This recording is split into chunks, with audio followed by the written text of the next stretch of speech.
Welcome to Cointelpro 101. A lot of people, I feel like, have this misconception that people got to be on payroll.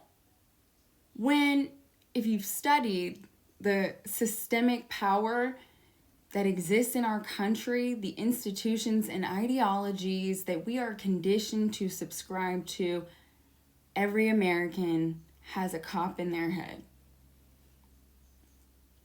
And that cop can play Cointelpro without even realizing. You might think that you are actually on the good side with the radicals, you're willing to do whatever, and you could still be playing into the hand of Cointelpro. So, let's go over it.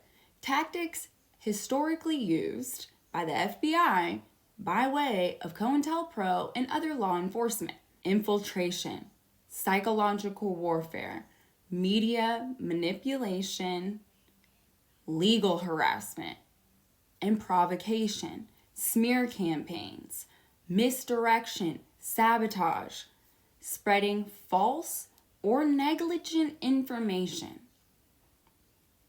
to hide behind a little plausible deniability, play dumb, if you want to put it colloquially, creating division, maladaptive daydreaming, and I think DeAndre said it. DeAndre said esoteric bullshit, right?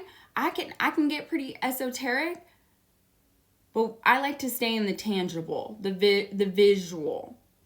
And, otherwise it's dissociation, maladaptive daydreaming, and makes you much more easy to mind control. Being in a dissociative state, even if you think you're outside the box, is still playing into the hands of the puppeteers of MK Ultra.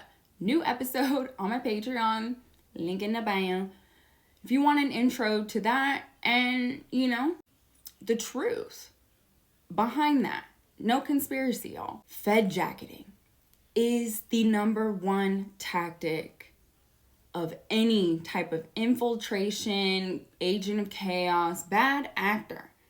Whether the Fed sent them or not, whether they're LARPing or not, the most likely to blow the whole spot up. Fed jacketing is a tactic where somebody is falsely accused of being a government informant, agent provocateur, an infiltrator, in order to discredit them, to sow distrust and isolate the person from a group or movement or an idea, mission.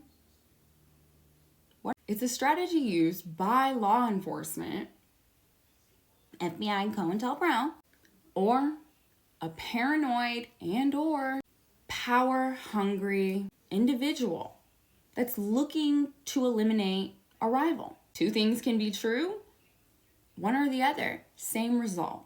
Fed jacketing, snitch jacketing is what dismantled the Black Panther Party, and it has been utilized to disband many, in particular, disproportionately leftist movements, civil rights movements.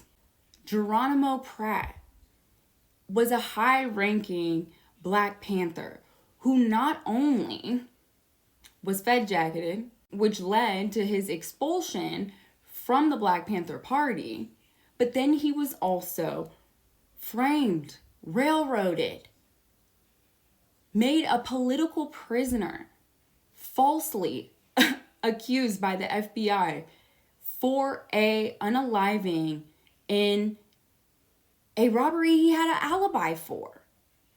A total railroad. And he spent 25 years from it happened allegedly in 1968. He was sentenced to 27 years in 1972, and he would not be released until 1997. He spent 8 years in solitary. And when he was free, a little over 1 decade, he would pass away in 2011 in Tanzania. A revolutionary taken from us. And there was a lot of infiltration that happened with the Black Panthers, but another FBI infiltrated the American Indian movement, got within the group, and fueled paranoia. Snitch jacketing abound. Anna Mae Aquash was eliminated by her own movement because of what she represented, her passion, and her leadership, most directly. And Anna Mae was one of the falsely accused. And there were many other groups that completely paralyzed, stifled, and smothered any progress, liberation, resistance. And here we are now.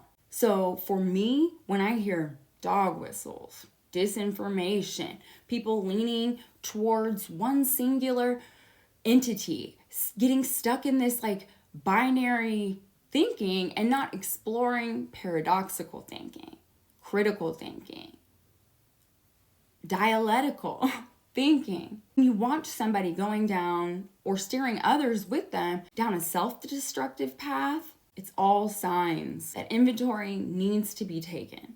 And somebody like me, as much as I love to kind of have a glance, take a break and bullshit about Tartaria, right? Or the hypotheticals, the fantasy as I see it.